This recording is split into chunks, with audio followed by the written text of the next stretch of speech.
Management and administration section 88 two 122। तो यहाँ पर आप देख सकते हैं नोट्स आपके पूरे तैयार हो गए हैं और कोर्स मटेरियल सेक्शन में या जो भी आपको नोट्स का फोल्डर मिला है, गूगल ड्राइव का लिंक मिला है, जहाँ से भी आप पढ़ रहे हैं वहाँ पर आपको ये नोट्स मिल गए होंगे। इवन ये नोट्स तो मैंने Telegram channel @Yogesh Verma classes पर भी शेयर कर दिए हैं आप लोगों के रेफरेंस के लिए, क्योंकि मोस्ट ऑफ द नोट्स जो बने हैं वो स्टडी मटेरियल से ही बने हैं। इसमें मैंने अभी ज़्यादा मेहनत नहीं करी है, हालांकि बाद में और करूँगा और अपनी एक धांसू समरी भी बनाऊँगा। पर फिलहाल जो है हम लोग इस चैप्टर को कंप्लीट करते हैं। और क्योंकि ये चैप्टर बहुत बड़ा निकल गया, उस वजह से मुझे ऐसा लगता है कि जब हम इसके क्वेश्चंस करेंगे और इलस्ट्रेशंस करेंगे तब जो है मैं आपको अफ्रेश यानी एक एक क्वेश्चन पर दोबारा से जो बातें लिखी है वो दोबारा समझाते चलूँगा, क्योंकि ये बहुत बड़ा हो गया चैप्टर और डेफिनेटली इससे जो है कम से कम 10-12 नंबर का आता ही होगा, ऐसा मैं मान के चल रहा हूँ। काफ़ी चीज़ें थी, अभी हम जो हैं एंड में पहुँच चुके हैं और रजिस्टर से जो है हमें करना है। रजिस्टर का मतलब आप पहले समझ लीजिए क्या होता है। तो मैंने आपको बताया था कि जो रजिस्ट्रार ऑफ कंपनीज़ है वो तो एक ऑर्गेनाइजेशन है, जैसे गवर्नमेंट का डिपार्टमेंट होता है। बट जो रजिस्टर होता है उसमें होता है जैसे आप कॉपी बनाते हैं, रजिस्टर बनाते हैं, तो वैसे एक रजिस्टर होता है जिसमें इंडेक्स भी होगा, जिसमें आगे जो है बातें भी लिखी होगी, सीरियल नंबर भी डले होंगे और अंदर जो है एंट्रियाँ वगैरह भी होती होगी। तो ये जो है मैनुअली भी बनते हैं, इलेक्ट्रॉनिकली भी बनते हैं और अलग अलग मोड में बनते हैं। साथ ही में जो है आरओसी को भी जो है कॉपी वगैरह सबमिट होती है। ये जो रजिस्टर्स हैं किन किन के बनते हैं, कैसे कैसे बनाने होते हैं, क्या प्रोसीजर होता है, क्या हम इसको इंस्पेक्ट कर सकते हैं नहीं कर सकते, कौन कर सकता है कौन नहीं कर सकता, कहाँ पर मेंटेन होंगे, ये तमाम बातें जो है हम आज की क्लास में डिस्कस करेंगे। दोस्तों रजिस्टर के लिए सेक्शन आ रहा है सेक्शन नंबर 88। हर कंपनी को रजिस्टर बनाना होता है मेंबर्स का, डिबेंचर होल्डर्स का एंड अदर सिक्योरिटी होल्डर्स का, जिसमें कि प्रेफरेंस शेयर होल्डर भी आते हैं और अगर और कोई सिक्योरिटी होल्डर्स हैं तो वो सभी लोग आते हैं। ये जो रजिस्टर है दोस्तों, ये जो मेंबर्स का बनता है उसकी बातें जो है सेक्शन 88 सबसेक्शन 1 क्लॉज ए में लिखी है और जो बाकी लोगों के रजिस्टर बनते हैं उसकी बातें जो है बाद में लिखी होगी। मेंबर्स में जो है इक्विटी शेयर होल्डर हो सकते हैं और प्रेफरेंस शेयर होल्डर हो सकते हैं। साथ ही में कुछ मेंबर्स ऐसे हो सकते हैं जो इंडिया में रिजाइडिंग है और कुछ ऐसे हो सकते हैं जो इंडिया के बाहर रिजाइड कर रहे हैं।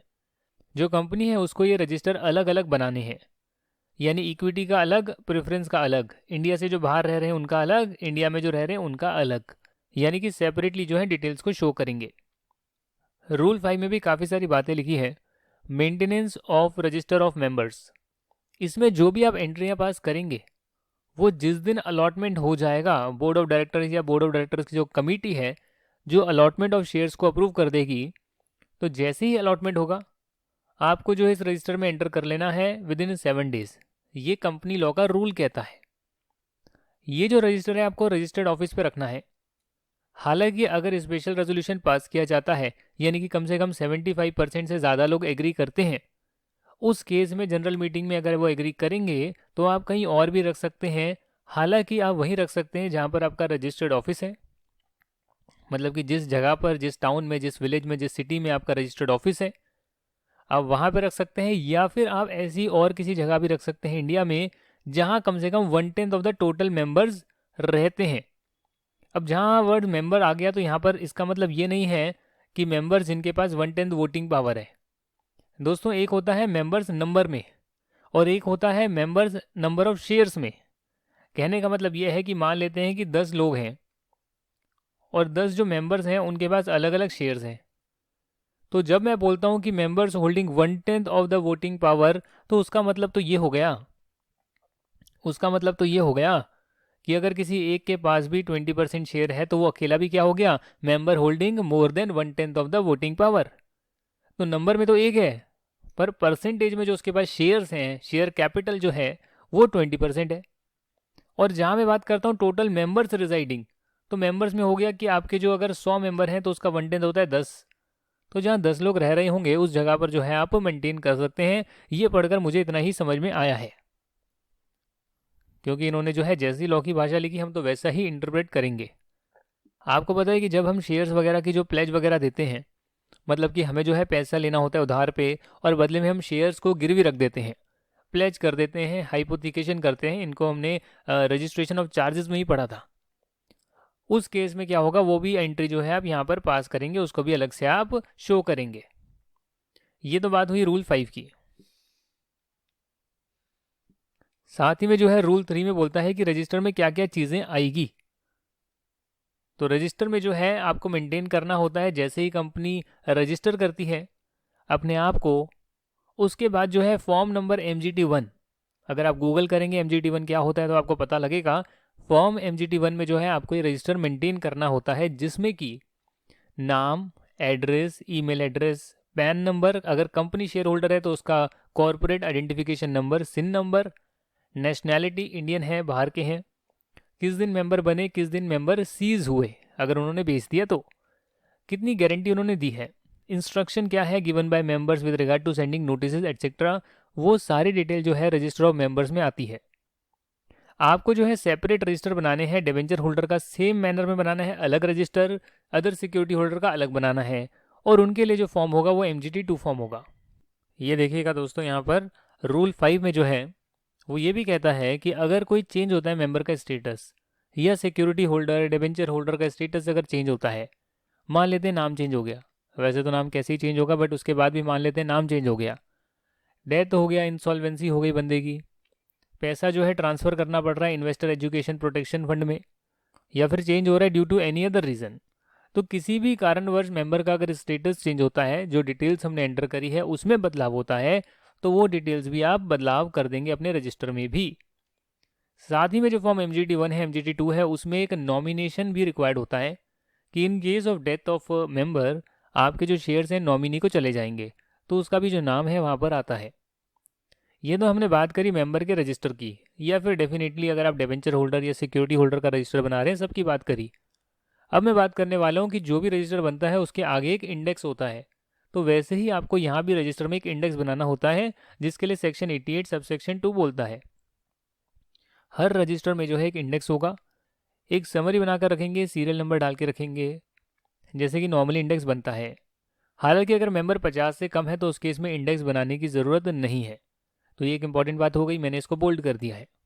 जब जब आप रजिस्टर में कोई एंट्री करेंगे तो उससे जुड़ा हुआ जो इंडेक्स है वहाँ भी जो है चेंजेस वगैरह जो करने ज़रूरी होंगे वो आप वहाँ पर करेंगे। Register and index of beneficial owner maintain by depository shall be deem to be the corresponding register and index for the purpose of this act. एक बात को आप ध्यान रखिएगा कि जब हम शेयर्स लेते हैं ICICI बैंक की, जो ICICI सिक्योरिटी वाली ब्रांच है, ये जीरोधा में अकाउंट खुला है, जो एक ब्रोकर भी है, तो जब हम इन लोगों से जो है शेयर खरीदते हैं तो हमें कोई शेयर सर्टिफिकेट नहीं मिलता है। हमें जो है ऑनलाइन जो है हमें दिखता है कि हम इन शेयर्स के होल्डर हैं। हालांकि जो हमारा अकाउंट है वो जो खुलता है वो डिपॉजिटरी के पास खुलता है, और ये लोग डिपॉजिटरी नहीं होते, जो शायद मुझे पहले लगता था कि ये डिपॉजिटरी होते होंगे, पर ऐसा नहीं है। On research I found, definitely जो मुझे मैसेजेस भी आते थे जब मैं ICICI सिक्योरिटी से बाई करता था, कि आपका जो है NSDL और CDSL, इन जगहों पर जो है इनमें से एक जगह पर जो है आपका अकाउंट खुला है। तो ये जो है ये डिपॉजिटरी होते हैं, और ये जो बाकी जीरोधा, ICICI बैंक या अदर कोई सिक्योरिटी हैं, ब्रोकर्स हैं, वो डिपॉजिटरी पार्टिसिपेंट होते हैं। तो इस केस में क्या होता है कि आपके जो शेयर वगैरह हैं उनकी डिटेल्स जो होती हैं वो डिपॉजिटरी मेंटेन करते हैं, जो आप डीमैट फॉर्म में खरीदते हैं। तो कंपनी जो है रजिस्टर में एक एक मेंबर का जो है नाम की एंट्री नहीं करती है, उन्हें पता है डिपॉजिटरी का नाम आ रहा है, और डिपॉजिटरी आपके बिहार पर शेयर होल्ड करता है, बदले में वो सारी की सारी जो डिटेल है रजिस्टर है वो बनाकर रखता है। तो यहाँ ये बोला है कि अगर डिपॉजिटरी ने भी सारी डिटेल बनाकर रखी है तो हम मानेंगे एक तरह से वो इक्विवेलेंट है कि कंपनी ने ही वो सारी डिटेल बनाई है, इंडेक्स बनाया है, रजिस्टर बनाया है। ये बात करी हमने नॉर्मल जो रजिस्टर बनता है मेंबर्स का। एक फॉरेन रजिस्टर भी होता है। फॉरेन रजिस्टर का जो कॉन्सेप्ट है वो सेक्शन 88 सब सेक्शन 4 में दे रखा है। साथ ही में जो रूल 7 है उसमें कई सारी बातें लिखी है। अगर आर्टिकल ऑफ एसोसिएशन ऑथराइज करता है तो जो लोग इंडिया के बाहर रहते हैं, जो मेंबर इंडिया के बाहर रहते हैं, उनका रजिस्टर, सेपरेट रजिस्टर उसी कंट्री में मेंटेन किया जा सकता है। डेफिनेटली मेंबर की जगह अगर कोई सिक्योरिटी होल्डर है, कोई डिबेंचर होल्डर है, तो डेफिनेटली उनका रजिस्टर भी, मैं सभी के बारे में बात कर रहा हूँ, इनका सेपरेट रजिस्टर जो है वो अलग अलग कंट्री में मेंटेन हो सकता है। मान लेते हैं एक इंडिया की कंपनी है लिमिटेड, इसके कुछ मेंबर जो है वो USA में भी हैं, कुछ स्वीडन में है, कुछ UK में है, और अलग अलग कंट्री में है और इंडिया में भी है। तो डेफिनेटली इंडिया में तो एक इनका रजिस्टर बनेगा मेंबर्स का, डिबेंचर होल्डर का, सिक्योरिटी होल्डर्स का। पर अगर ये चाहते हैं तो जो लोग बाहर रहते हैं उनका रजिस्टर यहाँ बनाने की बजाय वो उनका रजिस्टर उसी कंट्री में बना सकते हैं। तो यूएसए वाले जो मेंबर्स हैं उनका रजिस्टर यूएसए में रख लेंगे, यूके वालों का यूके में रख लेंगे, स्वीडन वाले का स्वीडन में रख लेंगे। उस जगह पर जो है उनका रजिस्टर मेंटेन करेंगे, चाहे कोई भी सिक्योरिटी होल्डर हो। आर्टिकल ऑफ एसोसिएशन जो है पहले उसको अमेंड करना पड़ेगा अगर ऑथराइजेशन नहीं है, और अगर आर्टिकल ऑफ एसोसिएशन में ये बात लिखी है, परमिशन दी हुई है, तो डेफिनेटली कंपनी जो है बाहर भी रजिस्टर को मेंटेन कर सकती है उन लोगों का जो बाहर रहते हैं। और फॉर्मेट बिल्कुल सेम होगा जैसे कि प्रिंसिपल रजिस्टर का होता है। कंपनी जो है ओपन कर रही है, डिसकंटिन्यू कर रही है, कोई चेंज करेगी फॉरेन रजिस्टर में, उस केस में हमें आरओसी को बताना होगा 30 दिन के विदिन, एक नोटिस देकर बताना होगा फॉर्म MGD 3 में कि भैया हमने जो फॉरेन रजिस्टर है उसमें हमने कुछ ओपन किया है, तो भी इन्फॉर्म करेंगे। डिसकंटिन्यू कर रहे हैं कि भैया अब हम बाहर नहीं रखना चाहते, इंडिया में ही सारी डिटेल रखना चाहते हैं, इन्फॉर्म करेंगे। उसमें कोई चेंज करना चाहते हैं, आरओसी को इन्फॉर्म करेंगे, MGD 3 फॉर्म में देंगे, फीस भी भरेंगे और 30 दिन के विदिन देंगे। जो भी ये फॉरेन रजिस्टर है उसे कोई भी बंदा जो है इंस्पेक्ट करना चाहे तो कर सकता है। इंस्पेक्शन का मतलब चेक कर सकता है, और उसे हम क्लोज भी कर सकते हैं। यहाँ मैं आपको क्लोज और डिसकंटिन्यू का मीनिंग बता देता हूँ। डिसकंटिन्यू का मतलब होता है कि आप वो रजिस्टर को वहाँ पर बंद कर रहे हैं, आपने रखना स्टार्ट करा, अब आप बंद कर रहे हैं कि बाहर रजिस्टर नहीं रखेंगे। हालांकि क्लोज का मतलब बंद करना नहीं होता इस एक्ट में। क्लोज का मतलब होता है कि आप कुछ पीरियड के लिए उसमें एंट्री डालना बंद कर रहे हैं, इंस्पेक्शन बंद कर रहे हैं, थोड़े टाइम के लिए रोक रहे हैं। और क्यों रोक रहे हैं? क्योंकि आपको जो है कट ऑफ डेट निकालनी होती है कि भैया इस दिन जो है जिन लोगों की एंट्री हो गई है वो हमारे डिविडेंड का हकदार होंगे, उन लोगों को जो है हम AGM का न्योता देंगे। तो इसीलिए जो है कुछ पीरियड के लिए जो है क्लोज करा जाता है रजिस्टर, चाहे फॉरेन रजिस्टर हो चाहे नॉर्मल रजिस्टर हो। पर डिसकंटिन्यूएशन का मतलब होता है कि आप उसको रखना ही बंद कर रहे हैं। तो ये जो है ओपन फॉर इंस्पेक्शन होगा, क्लोज भी किया जा सकता है। और जो इसके एक्सट्रैक्ट्स हैं इसमें से कुछ ऐसी चीज़ें हैं जो आप निकालना चाहते हैं, वो जो है आप चाहें तो निकाल सकते हैं। जैसे कि आप प्रिंसिपल रजिस्टर के लिए कॉपी वगैरह लेते थे वैसे ही आप इसकी भी कॉपी ले सकते हैं। Except that the advertisement before closing the register shall be inserted in at least 2 newspaper. अगर आप क्लोज करना चाहते हैं कि भैया अब जो है हम इसमें एंट्री वगैरह नहीं करेंगे कुछ पीरियड के लिए, 1 हफ्ते के लिए, 2 हफ्ते के लिए, 30 दिन के लिए, तो आप 2 पेपर में जो है एडवर्टीजमेंट ज़रूर निकालेंगे। इंडिया के बाहर आपने जो है रजिस्टर रखा है, तो उस केस में जो है बाहर की जो कॉम्पिटेंट अथॉरिटी होगी, जैसे इंडिया में रजिस्ट्रार ऑफ कंपनीज है, बाहर भी हो सकता है कि कोई कॉम्पिटेंट अथॉरिटी हो, अगर उसमें भी कुछ रेक्टिफिकेशन वगैरह की ज़रूरत है तो उसके भी रूल्स वगैरह बाइंडिंग होंगे सिर्फ बाहर वाली एंटिटी पर। जो बाहर रजिस्टर रखा है उसके रिस्पेक्ट में, सिर्फ हर जगह के लिए नहीं, उसके रिस्पेक्ट में। कंपनी जो है फॉरेन रजिस्टर को ट्रांसमिट भी करेगी अपनी रजिस्टर्ड ऑफिस इन इंडिया। जो जो एंट्री फॉरेन रजिस्टर में किया जाएगा 15 दिन के विदिन जो है वो इन्फॉर्म करा जाएगा रजिस्टर्ड ऑफिस जो इंडिया में सिचुएटेड है। साथ ही में एक उस रजिस्टर का जो फॉरेन रजिस्टर ओरिजिनल बाहर पड़ा है उसका एक डुप्लीकेट कॉपी इंडिया में भी रखा जाएगा, और उस डुप्लीकेट कॉपी को हम मानेंगे कि ये प्रिंसिपल रजिस्टर का पार्ट है। यानी कि इंडिया में आपने एक रजिस्टर रखा है, हालांकि किसी कंट्री में आपने सोचा कि मैं यूएसए के जो मेंबर्स हैं उसका रजिस्टर बाहर ही रख लेता हूँ। अब उसमें जो चेंजेस वगैरह होंगे डेफिनेटली आप कम्युनिकेट करेंगे, एंट्री होगी आप कम्युनिकेट करेंगे 15 दिन में, और इसकी एक डुप्लीकेट कॉपी इंडिया में भी रखेंगे। प्रिंसिपल रजिस्टर में आप सारी एंट्रीज करेंगे सिवाय इसके जो यूएसए के मेंबर हैं, यूएसए के होल्डर्स हैं, सिक्योरिटी होल्डर्स हैं, उनकी एंट्री तो आप बाहर ही कर रहे हैं ना, पर उसका डुप्लीकेट रजिस्टर आपने यहाँ रखा है और इसे हम प्रिंसिपल रजिस्टर का ही पार्ट मानेंगे। तो यहाँ तक की बात आपकी क्लियर हो गई है। दोनों रजिस्टर जो होंगे, प्रिंसिपल होगा फॉरेन होगा, उन्हें आप डिस्टिंग्विश करेंगे और एक दूसरे की एंट्री इधर उधर नहीं कर देंगे। पता लगे यूएसए में एक आपका रजिस्टर है, एक यूके में है, यूके वाले की एंट्री आप इस रजिस्टर में कर रहे हैं, यूएसए वाले की यहाँ कर रहे हैं, वो चीज़ नहीं करेंगे। फॉरेन रजिस्टर जिस कंट्री का है उस कंट्री में अगर हम बना के रखते हैं तो उधर के मेंबर की ही एंट्री होगी, और हाँ डुप्लीकेट कॉपी जो है आप इंडिया में भी उसको अलग से रखेंगे, पर प्रिंसिपल रजिस्टर को अलग रखेंगे और हर कंट्री के रजिस्टर को अलग अलग रखेंगे।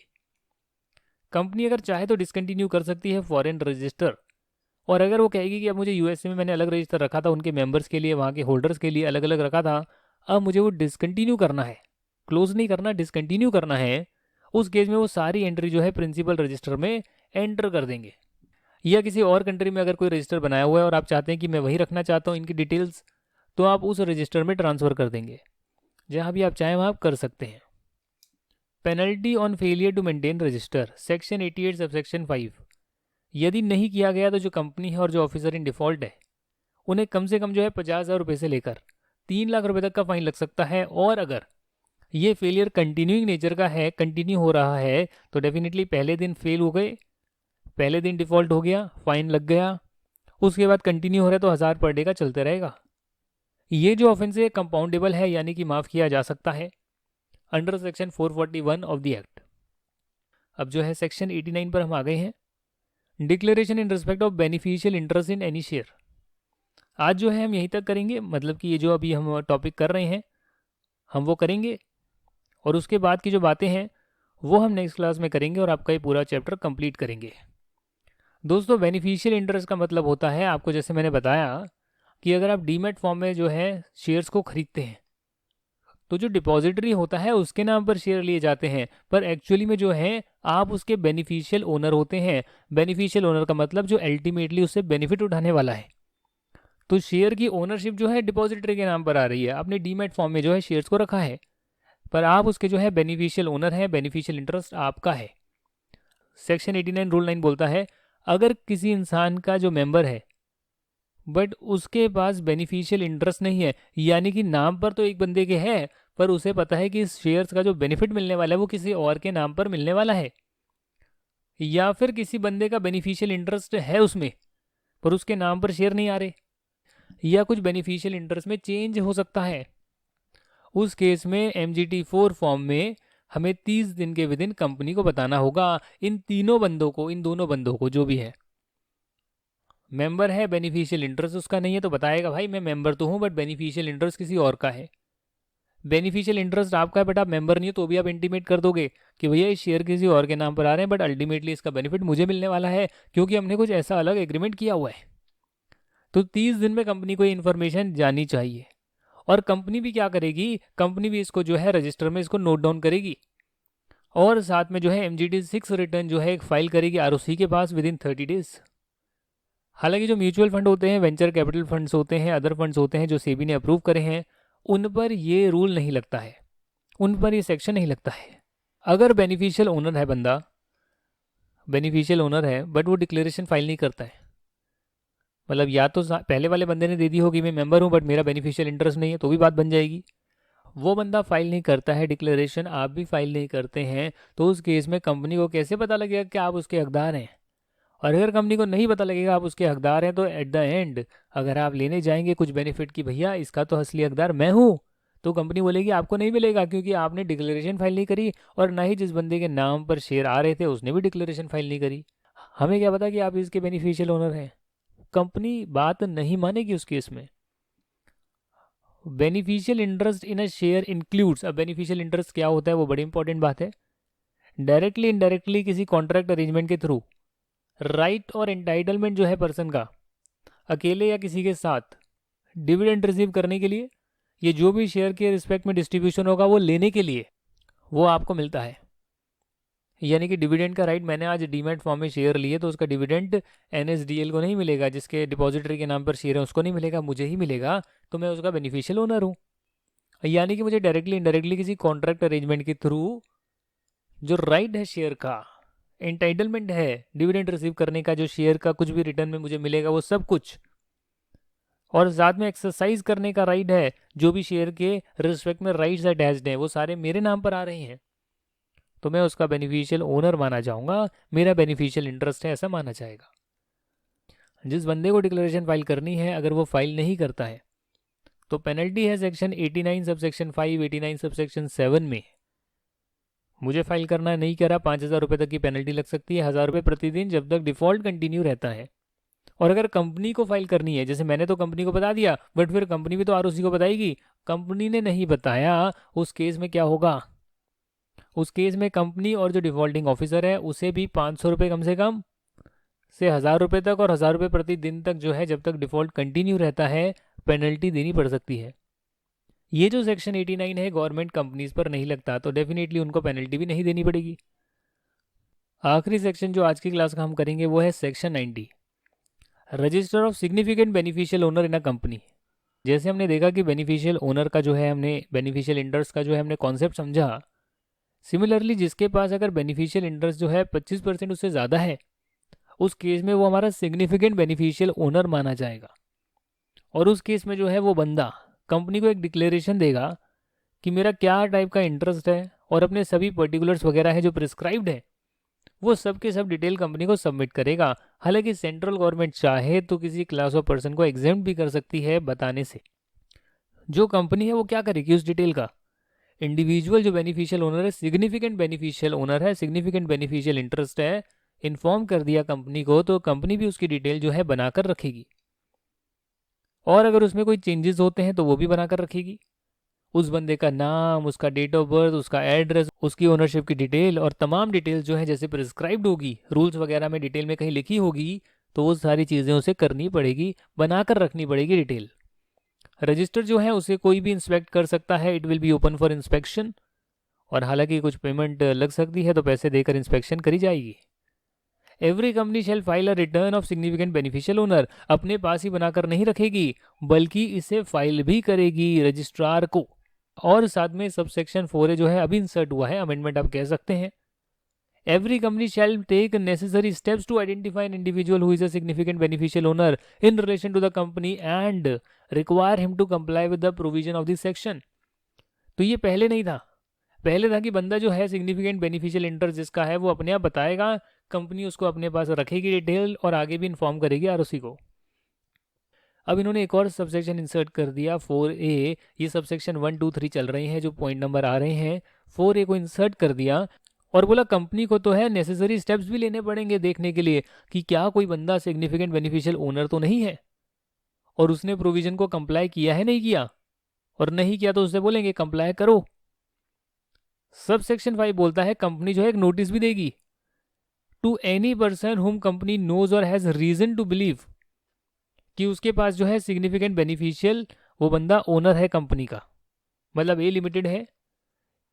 ए लिमिटेड को पता लगता है कि जो मिस्टर बी है वो सिग्निफिकेंट ओनर है, तो ये इन्हें नोटिस दे देगी कि अपनी डिटेल आप सबमिट करो। अगर कंपनी को पता है या कंपनी के पास नॉलेज है किसी ऐसे बंदे की कि इसको पता होगा कि हमारी कंपनी में जो मेंबर्स हैं उसमें कोई बंदा जो है बेनिफिशियल इंटरेस्ट भी रखता है, तो उस बंदे को भी नोटिस दे सकती है। या फिर कोई ऐसा बंदा जो at any time during the 3 years immediately preceding the date on which notice is issued, जब आप नोटिस इशू करते हैं उससे पिछले 3 साल में कभी भी सिग्निफिकेंट बेनिफिशियल ओनर रह चुका है और कंपनी के साथ वो रजिस्टर नहीं हुआ था, क्योंकि एक सिग्निफिकेंट बेनिफिशियल ओनर का एक रजिस्टर बनता है तो उसमें उसकी एंट्री नहीं हुई थी। अगर कंपनी को लगता है ऐसा कोई बंदा एग्जिस्ट करता है तो उसे भी नोटिस दिया जा सकता है। The information required by the notice shall be given by the concern person with in a period of not exceeding 30 days। अब कंपनी ने नोटिस दिया कि भाई तुम सिग्निफिकेंट बेनिफिशियल ओनर हो, इंटरेस्ट रखते हो तो हमें डिटेल दो, तो वो बंदा 30 दिन के विद इन डिटेल देगा। Company shall where that person fails to give the company information required by the notice within specified time where information is not satisfactory. अब कंपनी ने तो नोटिस भेजा बट सामने वाले बंदे ने उसका जवाब नहीं दिया, उस केस में कंपनी जो है ट्राइब्यूनल जो होता है ना, नेशनल कंपनी लॉ ट्राइब्यूनल, एक छोटा कोर्ट होता है, उसको जो है अप्लाई कर सकता है 15 days के with in from the expiry of the period, जब तक नोटिस का जवाब आना चाहिए था। ट्राइब्यूनल को बोल सकते हैं कि आप एक ऑर्डर दें that the share in question to be subject to restriction with regard to transfer of interest, suspension of all rights attached to the shares and such matters as may be prescribed। वो कहते हैं भैया हमारे पास जो है कुछ shares आ रहे हैं, उसका कोई बेनिफिशियल ओनर है पर हमें जो है वो डिटेल्स ही नहीं देता, अपनी हमने उससे मांगी वो देता ही नहीं है।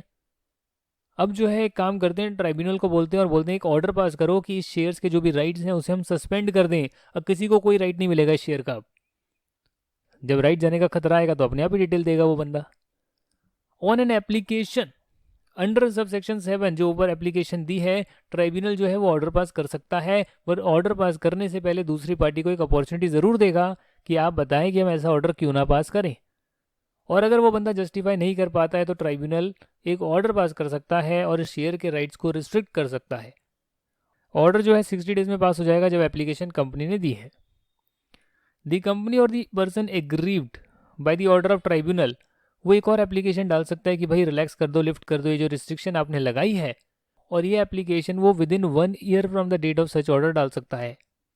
यानी कि कंपनी ने पहले बंदे को बोला, बंदे ने डिटेल्स नहीं दी 30 दिन में, तो कंपनी ने ट्राइब्यूनल को बोला, तो ट्राइब्यूनल ने ऑर्डर पास कर दिया 60 डेज में। पहले अपॉर्चुनिटी थी, उसके बाद जो है ऑर्डर पास कर दिया। अब उस बंदे के पास फिर से 1 साल का टाइम है कि वो रिक्वेस्ट कर ले लिफ्ट करने के लिए, रिलैक्स करवाने के लिए। Provided if no such application has been filed within a period of 1 year from the date of order, तो शेयर्स जो है वो ट्रांसफ़र कर दिए जाएंगे विदाउट एनी रिस्ट्रिक्शन, और सारा का सारा पैसा जो है इन्वेस्टर एजुकेशन प्रोटेक्शन फंड में चले जाएगा, जैसा कि प्रिस्क्राइब्ड है, जो हम बाद में करेंगे। सेंट्रल गवर्नमेंट जो है वो इसके लिए रूल्स बना सकती है, इसके लिए सबसेक्शन 9A को इंसर्ट किया गया है। जो इंसान ऊपर वाली डिक्लेरेशन नहीं दे पाता है उस केस में जो है पनिशेबल हो सकता है सर, पनिशेबल हो सकता है। आपसे हमने मांगा, आपको कंपनीज एक्ट जो है आप पे लगता था, आपने डिटेल नहीं दी है, तो पनिशेबल है, इम्प्रिजनमेंट भी दी जा सकती है 1 साल तक की, फाइन भी दिया जा सकता है 1 लाख रुपीज़ से लेकर 10 लाख रुपीज़ तक, दोनों भी दिया जा सकता है। और जहाँ फेलियर कंटिन्यूइंग नेचर का है तो 1000 रुपये प्रतिदिन का लग सकता है, जब तक कंटिन्यू रहता है, डिफ़ॉल्ट कंटिन्यू रहता है। ये हुई बात उस बंदे की जिस बंदे को डिटेल देनी थी उसने नहीं दी, उस पर क्या पेनल्टी और फाइन है। और जो कंपनी है, जो कंपनी है जिसे रजिस्टर मेंटेन करना था, आरओसी में फाइलिंग करनी थी, नेसेसरी स्टेप्स लेने थे, सब काम करना था, बट वो नहीं कर पाती है या इंस्पेक्शन वगैरह नहीं करने देती है डिटेल्स की, उस केस में जो कंपनी है और उसका ऑफिसर है उन पर भी जो है फाइन लग सकता है 10 लाख रुपीज़ से लेकर 50 लाख रुपीज़ तक। और जहां कंटिन्यूइंग नेचर का है तो 1000 रुपये प्रतिदिन और फाइन लग सकता है। आफ्टर द फर्स्ट, यानी कि जिस दिन डिफॉल्ट हुआ उस दिन के बाद से 1000 रुपये प्रतिदिन लग सकता है, जब तक डिफॉल्ट कंटिन्यू रहता है। अगर किसी इंसान ने विलफुली गलत इन्फॉर्मेशन, इनकरेक्ट इन्फॉर्मेशन सबमिट करी है, तो उसमें पनिशमेंट ऑफ फ्रॉड जो सेक्शन 447 में है, वहां भी जो है दंडित किया जा सकता है। उसे पता था कि डिटेल गलत है, उसके बाद भी उसने सबमिट करी, जानबूझ के फ्रॉड किया है उसने, और सेक्शन 447 जो है एप्लीकेबल हो जाएगा। ये सारे प्रोविजन जो है गवर्नमेंट कंपनीज पे नहीं लगते हैं। तो यहाँ तक की बात हमने डिस्कस कर ली है। अब जो है हम आगे बढ़ेंगे और जो बैलेंस आपके प्रोविजन है उसे हम कंप्लीट करेंगे।